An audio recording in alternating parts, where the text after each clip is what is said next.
অবশ্যই ওরা তো বলেই দিচ্ছে যে আপনি হসপিটালের বাইরে বেরোলে মারধর করবে, রড ঢুকিয়ে দেবে। মাসিরা আসার আগে একজন সিকিউরিটিও ছিল না ওখানে। সিকিউরিটি কি ছিল না? কজন ছিল? ওরা ছেলেরা কজন ছিল? 10-12 জন। পেশেন্ট করতে দিচ্ছিল না এবং সে আমাকে লাথিও মেরেছিল। আপনাকে মেরেছে তাতে আপনি মরে তো যাননি, আপনি আবার দেখুন, আপনার মার খান যাই খান আপনার দায়িত্ব, এটা আপনার চাকরি। হসপিটাল থেকে বেরোন, আপনি জ্যান্ত কি করে বাড়ি ঢোকেন আমি দেখে নেব।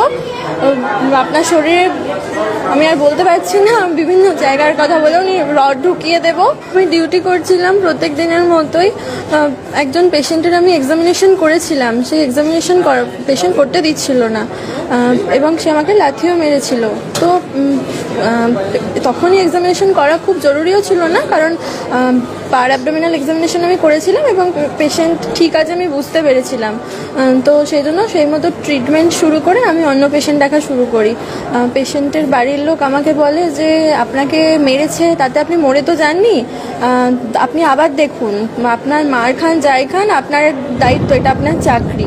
তো আমি তাদেরকে বলি যে অলরেডি 5:30-6টা বাজতে যাচ্ছে, ভিজিটিং আওয়ার্স 6টায় শেষ হলে আমার ম্যাডাম এসে উনিটা আবার চেক করবেন। তখন উনি বলেন আপনি যদি এত অসুস্থ হন তাহলে আপনি বাড়ি গিয়ে কম্বল মুড়ি দিয়ে শুয়ে থাকুন। আর তখন ওনার পাশের আরেকজন বলেন হ্যাঁ আপনি বাড়ি যান, তারপর বাড়িতে হসপিটাল থেকে বেরোন, আপনি জ্যান্ত কি করে বাড়ি ঢোকেন আমি দেখে নেব। আপনার শরীরে আমি আর বলতে পারছি না, বিভিন্ন জায়গার কথা বলে উনি রড ঢুকিয়ে দেবো এইসব বলেছে। আর একজন আমার হাত মুছড়ে দিয়েছে, উনি বলছেন যে উনি পুলিশের খুব বড় অফিসার আর পার্টিরও নেতা, আমি কি করে জ্যান্ত বাঁচি উনি দেখে নেবেন। আর পাশের আরেকজনও একই সময় দুজনই আমার গায়ে হাত তুলেছে, মারধর করেছে। একজন আমার হাত মুছড়ে দিয়েছে আর একজন আমার কাঁধের এই জায়গায় মেরেছে, থাপ্পড় মারার চেষ্টা করেছিল। আপনারা শুনলেন দর্শক, কি বলবেন? এই ঘটনাটি ঘটেছে হাওড়া জেলায় উলবেড়িয়া থানা এলাকায় একটি সরকারি মেডিকেল কলেজের জুনিয়র ডাক্তারের সাথে। আমরা জানি না জুনিয়র ডাক্তার রোগীর পরিবারের সাথে খারাপ কোনো আচরণ করেছিলেন কিনা, আর যার পরিণতিতে রোগীর পরিবার ওই ডাক্তারের উপর ক্ষিপ্ত হয়ে চড়াও হয়েছিলেন এবং বিভিন্ন ধরনের খারাপ ভাষা ব্যবহার করেছেন। কিন্তু আমরা যেটা ডাক্তারের মুখ থেকে আমরা শুনতে পাচ্ছি, তিনি পরিচয় দিয়েছেন তিনি একজন পুলিশ অফিসার, তিনি একজন পার্টির নেতা, এই বলে পরিচয় দিয়েছেন এবং যে সমস্ত ভাষা ব্যবহার করেছেন সেই ভাষা মুখে আনা যাবে না। সেই ধরনের ভাষা ব্যবহার করে ওই জুনিয়র ডাক্তারকে হুমকি দিয়েছেন। আমরা এর আগেও আমরা জানি, আরজি করের ঘটনা আমরা জানি, কী ধরনের পার্টির নেতাদের দাদাগিরি চলে সেটা আমরা সহজেই অনুমান করতে আমরা পারছি। আমরা জানি দুর্গাপুরে একটি বেসরকারি মেডিকেল কলেজের ছাত্রী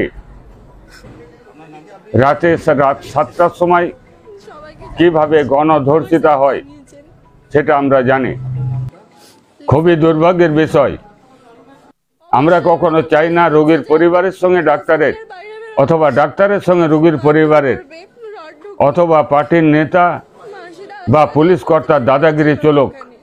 এই ধরনের অপ্রত্যাশিত ঘটনা আমরা চাই না। আমরা জনগণ, আমরা চিকিৎসা কেন্দ্রে যাব, আমরা চাই সুচিকিৎসা, আমরা ওখানে যাব জীবন বাঁচাবার তাগিদ থেকে। আমরা এই ধরনের অপ্রীতিকর ঘটনা ঘটুক এটা আমরা চাই না।